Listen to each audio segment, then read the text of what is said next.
Aku CEO perusahaan teknologi sukses. Tapi demi mengenal wanita ini, aku rela pura-pura miskin dan merusak laptopku sendiri. Siapa sangka, seorang CEO muda, tampan, kaya raya, dan dipuja banyak wanita, justru memilih menyamar menjadi pria biasa hanya demi mendekati seorang gadis sederhana pecinta teknologi. Ia rela datang berkali-kali ke sebuah kafe kecil, membawa laptop mahal yang sengaja dibuat rusak hanya agar bisa berbicara dengannya. Namun permainan itu berubah menjadi cinta sungguhan. Saat identitas aslinya akhirnya terbongkar di depan ribuan orang, semua orang mengira gadis itu akan bahagia. Tapi tak ada yang menyangka. Justru sang CEO yang berlutut, menangis, dan memohon satu kesempatan terakhir. Halo semuanya, selamat datang kembali di channel ini.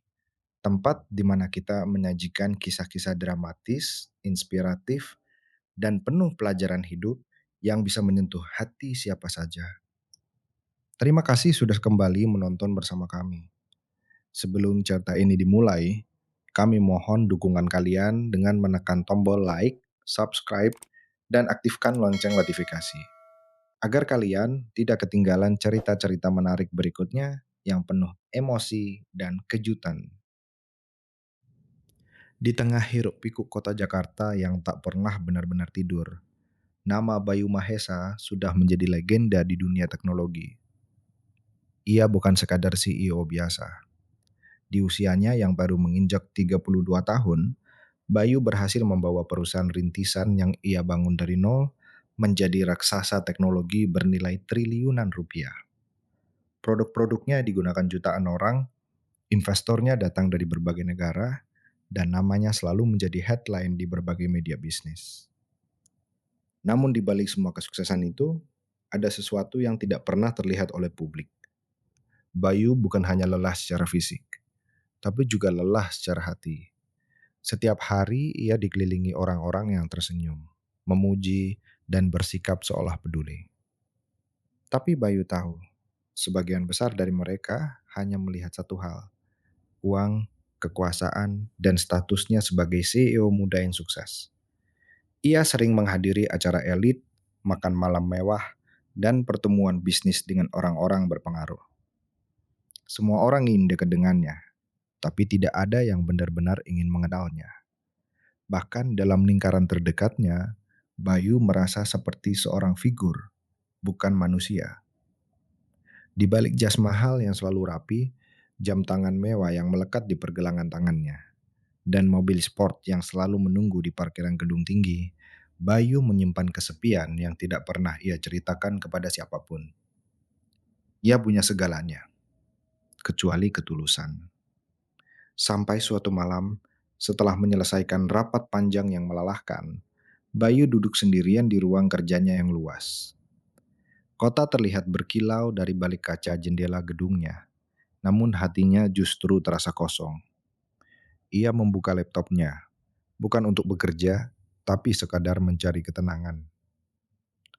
Di momen itu, ia mulai berpikir, kapan terakhir kali aku diperlakukan sebagai manusia biasa? Pertanyaan itu terus menghantui pikirannya. Ia teringat semua hubungan yang pernah ia jalani, semuanya berakhir dengan hal yang sama. Ketertarikan pada statusnya, bukan dirinya. Tidak ada yang benar-benar mengenal Bayu sebagai pria biasa yang punya lelah, punya luka, dan punya keinginan untuk dicintai secara tulus. Keesokan harinya, tanpa banyak pertimbangan, Bayu memutuskan untuk keluar dari rutinitas hidupnya yang kaku. Ia mengenakan pakaian sederhana, melepas citra CEO yang selalu melekat padanya, dan pergi tanpa pengawalan ke sebuah kafe kecil di sudut kota yang terkenal sebagai tempat berkumpulnya anak-anak muda pecinta teknologi. Tempat itu sederhana, jauh dari kemewahan dunia yang biasa ia tempati. Tapi justru di tempat itulah, tanpa ia sadari, hidupnya akan berubah selamanya. Kafe kecil itu tidak terlalu mencolok dari luar. Dindingnya dipenuhi poster teknologi, meja-meja kayu sederhana tersusun rapi, dan suara ketikan keyboard serta diskusi ringan tentang coding terdengar hampir di setiap sudut ruangan. Tempat itu bukan hanya sekadar kafe. tapi juga ruang berkumpul bagi para pecinta teknologi muda yang ingin belajar, berbagi, dan berkembang bersama. Di antara keramaian itu, perhatian Bayu tiba-tiba tertuju pada satu sosok. Seorang gadis sedang duduk di lantai dekat meja servis, dikelilingi beberapa laptop yang terbuka. Ia tampak fokus memperbaiki salah satu perangkat, namun sesekali juga menjelaskan sesuatu kepada dua orang anak muda yang duduk di depannya dengan ekspresi penuh kesabaran. Gadis itu bernama Nara, usianya sekitar 25 tahun. Penampilannya sederhana, rambutnya diikat seadanya, dan pakaiannya tidak menunjukkan kemewahan apapun. Namun ada sesuatu yang berbeda darinya. Bukan kecantikan yang mencolok, melainkan ketenangan dan ketulusan yang terpancar dari caranya berbicara, tersenyum, dan memperlakukan orang lain. Nara bukan sekadar teknisi laptop. Ia adalah pengajar sukarela yang sering mengadakan kelas kecil gratis untuk anak-anak dan remaja yang ingin belajar komputer. Ia juga membantu memperbaiki perangkat milik orang-orang yang tidak mampu membayar jasa servis mahal. Bayu memperhatikan dari kejauhan. Gadis itu tidak pernah terlihat lelah meskipun tangannya sibuk memperbaiki perangkat satu persatu. Setiap kali ada orang yang bertanya, ia selalu menjawab dengan sabar, tanpa sedikit pun nada meremehkan. Bahkan ketika seseorang melakukan kesalahan sederhana, ia tidak marah, hanya tersenyum dan membimbing ulang dengan lembut. Teknologi itu bukan soal siapa yang paling pintar. Suara Nara terdengar jelas di tengah ruangan. Tapi soal siapa yang mau terus belajar dan berbagi. Kalimat itu sederhana, tapi entah kenapa langsung menempel di benak Bayu. Ia terbiasa bertemu orang-orang yang berbicara tentang teknologi dalam angka besar, keuntungan bisnis, dan strategi pasar. Tapi di sini, ia melihat sesuatu yang berbeda. Teknologi tidak hanya dijadikan alat untuk mencari uang, tetapi juga sebagai jembatan untuk membantu orang lain. Salah satu anak yang sedang belajar di depan Nara tampak kebingungan. Tanpa sedikit pun kesal, Nara mengambil kursi kecil, duduk di sampingnya, lalu menjelaskan langkah demi langkah dengan suara pelan. Bahkan ketika anak itu salah berkali-kali, Nara hanya tertawa kecil dan berkata, "Tidak apa-apa, kita ulangi lagi pelan-pelan ya." Bayu terdiam. Ada sesuatu yang aneh di dadanya. Sesuatu yang sudah lama tidak ia rasakan. Rasa ingin tahu, sekaligus ketertarikan yang tidak bisa ia jelaskan dengan logika bisnis. Di dunia Bayu, orang-orang biasanya berlomba menunjukkan kehebatan. Tapi Nara justru sebaliknya. Ia tidak mencoba terlihat hebat, tidak mencari perhatian, namun justru itulah yang membuatnya terlihat begitu istimewa. Bayu tanpa sadar terus memperhatikan gadis itu lebih lama dari yang ia rencanakan. Dan saat itulah, sebuah ide yang tidak biasa mulai muncul di pikirannya. Sebuah ide yang kelak akan mengubah hidup mereka berdua selamanya. Keesokan harinya, Bayu kembali datang ke kafe itu. Namun kali ini ada sesuatu yang berbeda dalam rencananya. Ia membawa sebuah laptop mahal, berteknologi tinggi, salah satu perangkat terbaik yang digunakan di perusahaannya sendiri. Laptop itu sebenarnya dalam kondisi sempurna, cepat, dan hampir tidak pernah mengalami masalah. Namun, sebelum masuk ke dalam kafe, Bayu berhenti sejenak di luar. Ia menatap perangkat itu lama, seolah sedang meyakinkan dirinya sendiri. Lalu, dengan gerakan hati-hati, ia melakukan sesuatu yang tidak masuk akal bagi seorang CEO teknologi. Ia sengaja membuat laptop itu tampak rusak. Ia melepas sedikit bagian koneksi baterai internal dan mengubah beberapa pengaturan sistem agar laptop tidak bisa menyala dengan normal. Ini gila, gumamnya pelan, hampir tertawa pada dirinya sendiri. Tapi ia tetap melanjutkan langkahnya masuk ke dalam kafe. Begitu masuk, suasana seperti biasa terasa hidup. Suara keyboard, obrolan ringan tentang coding, dan aroma kopi hangat memenuhi ruangan. Bayu berjalan pelan, berpura-pura terlihat seperti orang biasa yang kebingungan. Ia mendekati meja tempat Nara sedang bekerja. Dengan ekspresi dibuat-buat panik, Ia berkata, "Mbak, bisa bantu? Laptop saya tiba-tiba mati total. Tidak mau nyala sama sekali." Nara langsung menoleh dan tersenyum ramah. Senyum itu lagi-lagi membuat Bayu merasa aneh, hangat, sederhana, tanpa kepentingan apapun di baliknya. "Boleh, Mas. Silakan duduk dulu," jawab Nara sambil menunjuk kursi di depannya. Bayu menyerahkan laptop itu dengan hati-hati, lalu duduk sambil mencoba terlihat seperti orang yang benar-benar tidak mengerti teknologi. Padahal di pikirannya, ia hampir tertawa sendiri karena ironi situasi ini. Seorang CEO yang menciptakan sistem canggih justru berpura-pura tidak tahu apa-apa di depan teknisinya sendiri. Nara mulai memeriksa laptop itu dengan teliti. Tangannya bergerak cepat, tapi tetap hati-hati. Ia membuka beberapa bagian, mengecek sistem, dan menjalankan beberapa tes sederhana. Sesekali ia mengerjit kecil, tanda sedang menganalisis masalah. Bayu memperhatikan setiap gerakannya, bukan hanya cara kerjanya, tapi juga ekspresi fokusnya, cara ia menggigit bibir sedikit saat berpikir, dan bagaimana ia tetap tenang meski tidak menemukan masalah yang jelas di awal. "Aneh," gumam Lara pelan. "Seharusnya ini tidak mati total seperti ini." Bayu langsung berpura-pura panik. "Parah ya, Mbak. Ini data penting semua di dalamnya." Nara tersenyum menenangkan. "Tenang saja, Mas. Kita coba pelan-pelan. Biasanya ada solusi untuk semua masalah." Kalimat itu kembali menusuk hati Bayu, bukan karena teknologinya, tapi karena cara Nara melihat masalah hidup. Selama hampir 1 jam, Nara terus mencoba memperbaiki laptop itu. Ia tidak menyerah, tidak mengeluh, dan tidak sekalipun menunjukkan rasa kesal. Bahkan ketika hasilnya belum jelas, ia tetap sabar menjelaskan setiap kemungkinan penyebab kerusakan kepada Bayu, seolah ia sedang mengajar, bukan sekadar memperbaiki barang. Di dalam hati, Bayu mulai menyadari sesuatu. Ini bukan lagi sekadar rencana untuk mendekati seseorang. Setiap menit yang ia habiskan di sana, setiap percakapan sederhana, dan setiap senyum Nara membuat sandiwara itu terasa semakin nyata. Dan tanpa ia sadari, perasaan yang awalnya hanya rasa penasaran mulai berubah menjadi sesuatu yang lebih dalam. Sejak kejadian laptop rusak itu, Bayu mulai sering kembali ke kafe kecil tersebut.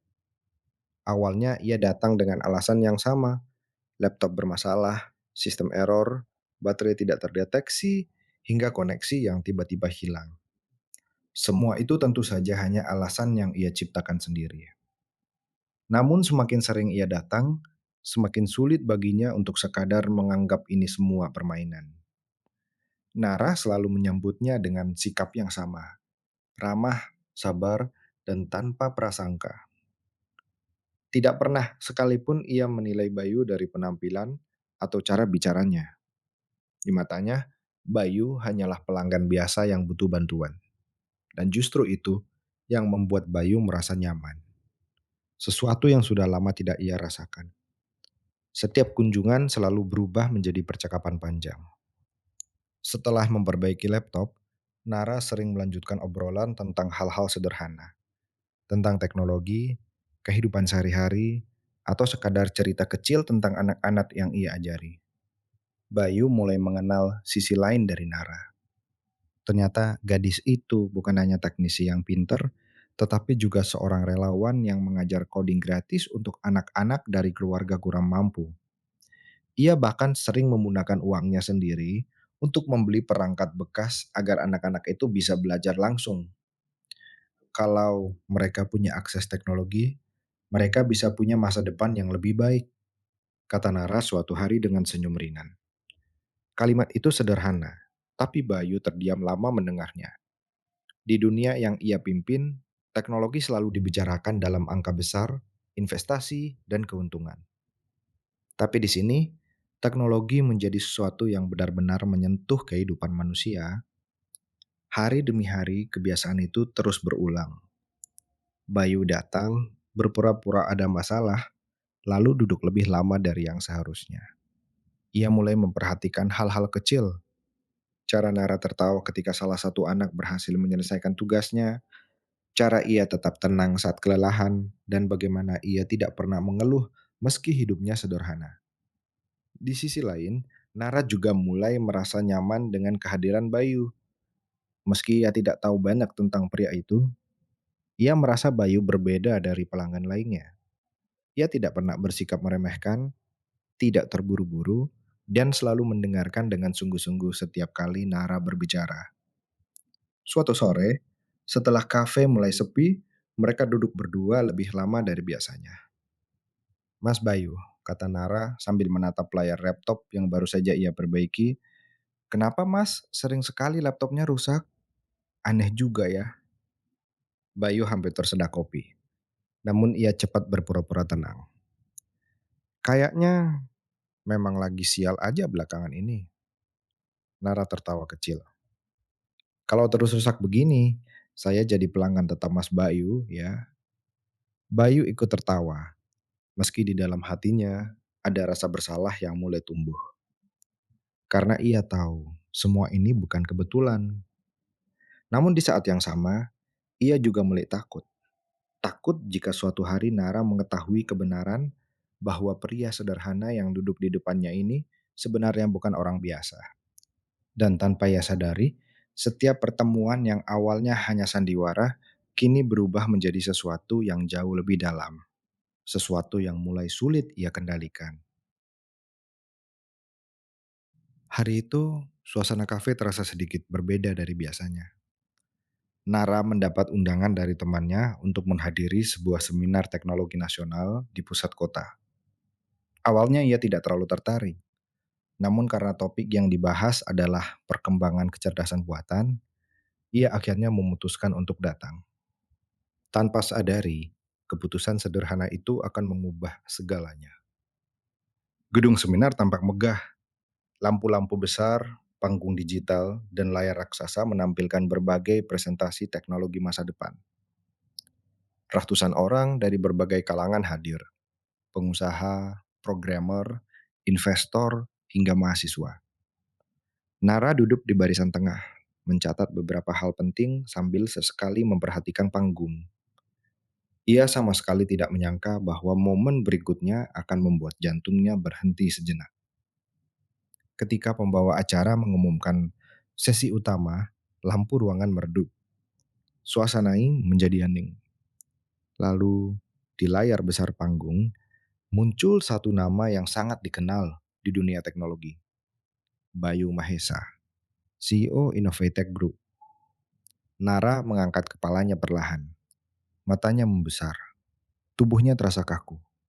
Dan di saat itulah, pria yang selama ini ia kenal sebagai pelanggan biasa dengan laptop rusak muncul di atas panggung dengan setelan jas hitam elegan, langkah percaya diri, dan aura yang sama sekali berbeda dari yang selama ini ia lihat. Bayu, orang yang setiap hari duduk di depannya, berbicara sederhana, bahkan berpura-pura tidak mengerti teknologi, kini berdiri sebagai salah satu CEO paling berpengaruh di negeri ini. Nara merasa seperti dunia berhenti berputar. Bayu mulai berbicara. Suaranya tenang, penuh wibawa. Ia menjelaskan tentang kecerdasan buatan, masa depan digital, dan inovasi teknologi yang sedang ia kembangkan. Setiap kata yang keluar dari mulutnya terdengar begitu berbeda dari Bayu yang selama ini Nara kenal.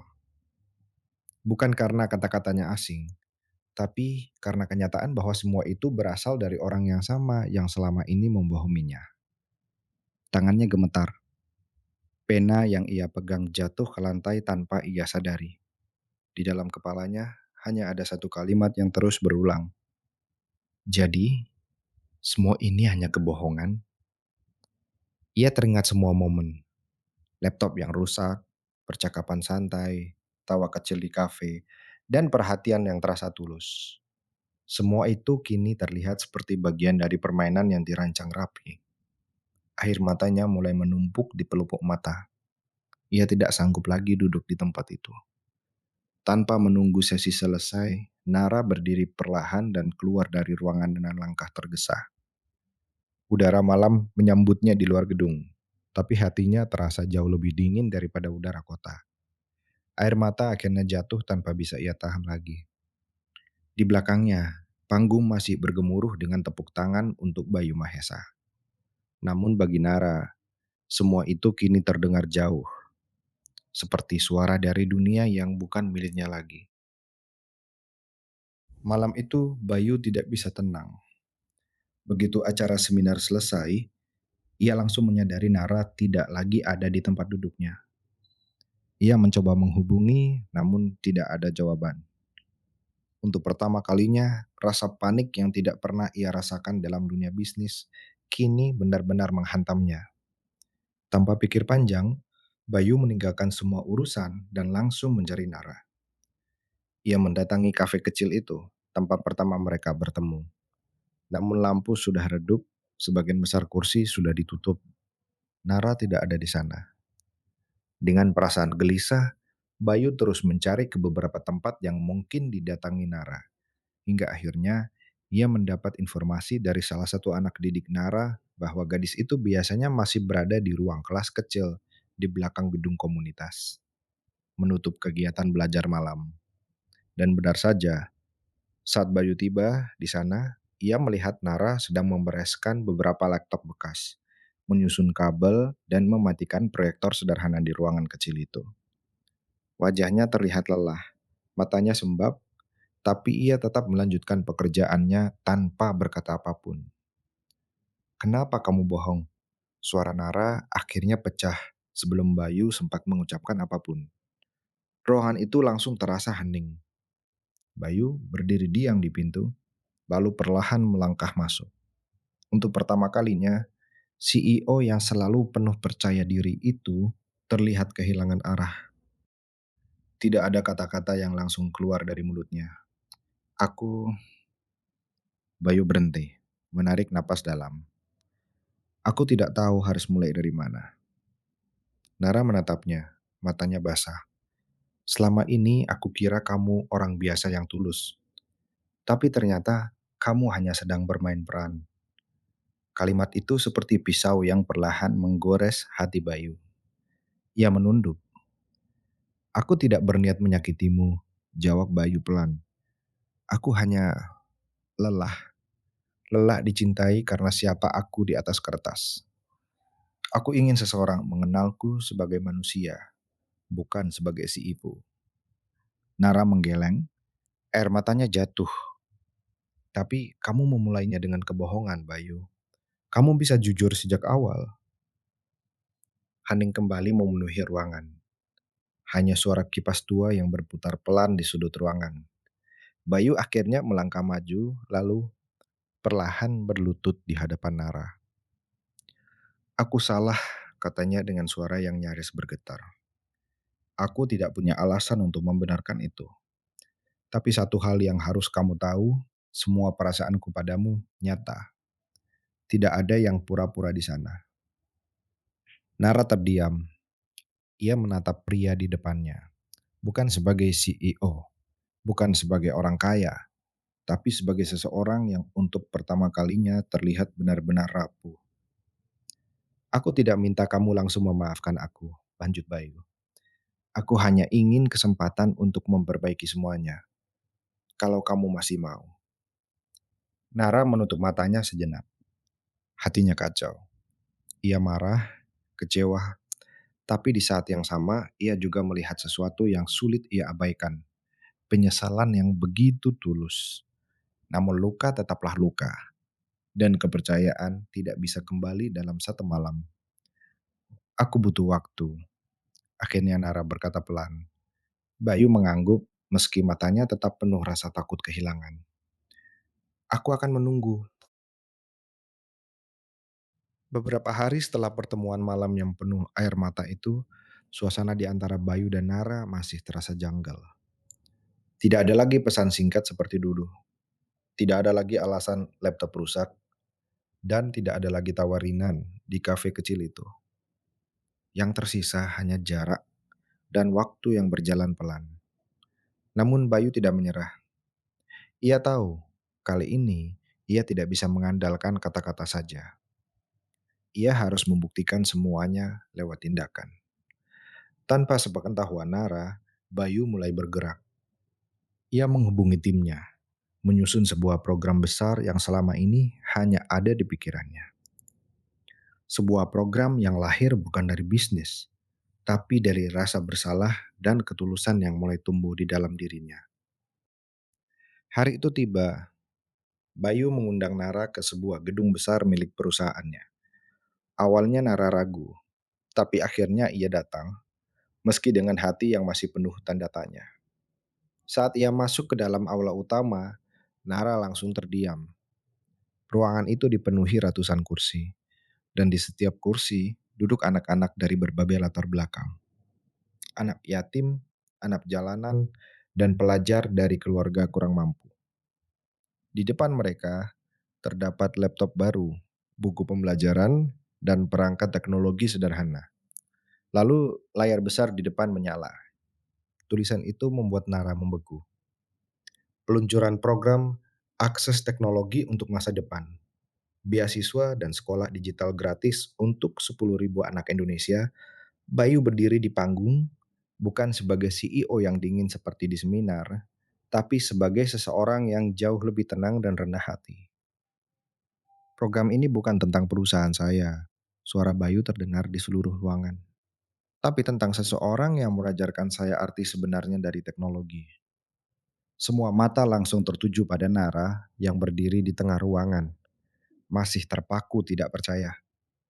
Bayu turun dari panggung, lalu berjalan perlahan menghampiri Nara. Di tangannya ada sebuah dokumen resmi, pendirian Yayasan Pendidikan Teknologi yang sepenuhnya ia dedikasikan atas nama Nara. Semua ini untuk kamu, kata Bayu pelan. Untuk mimpi yang kamu ceritakan setiap hari di kafe itu. Nara menatap dokumen itu dengan tangan gemetar. Air matanya langsung jatuh tanpa bisa ditahan. Ia tidak menyangka bahwa luka yang pernah ia rasakan justru berubah menjadi sesuatu yang sebesar ini. Kenapa kamu melakukan ini? Suara Nara bergetar. Bayu tersenyum kecil, kali ini tanpa kepura-puraan. Karena untuk pertama kalinya dalam hidupku, aku bertemu seseorang yang tidak peduli siapa aku, tapi peduli apa yang bisa kita lakukan untuk orang lain. Suasana ruangan menjadi hening. Anak-anak yang hadir mulai bertepuk tangan perlahan, lalu semakin lama semakin ramai. Nara menunduk, mencoba menenangkan dirinya, tapi perasaannya terlalu penuh. Ia tidak lagi melihat Bayu sebagai CEO yang pernah berbohong, tapi sebagai seseorang yang sedang berusaha memperbaiki dirinya dengan cara yang nyata. Dengan langkah pelan, Nara akhirnya mendekat dan memeluk Bayu di depan semua orang. Kalau kamu bohong lagi setelah ini, bisiknya sambil menangis kecil. Aku tidak akan pernah memaafkanmu. Bayu tertawa pelan, matanya juga berkaca-kaca. Sekarang aku cuma ingin jujur dan tidak kehilangan kamu lagi. Tepuk tangan memenuhi seluruh aula. Dan di momen itu, Nara sadar. Kadang kebenaran tidak datang di awal cerita, tapi di saat seseorang benar-benar belajar untuk berubah. Penutup, kisah ini mengajarkan kita bahwa kejujuran mungkin terlambat, tapi ketulusan yang disertai tindakan nyata bisa memperbaiki banyak hal. Cinta bukan tentang siapa yang paling kaya atau paling berkuasa, tetapi siapa yang mau belajar menjadi lebih baik.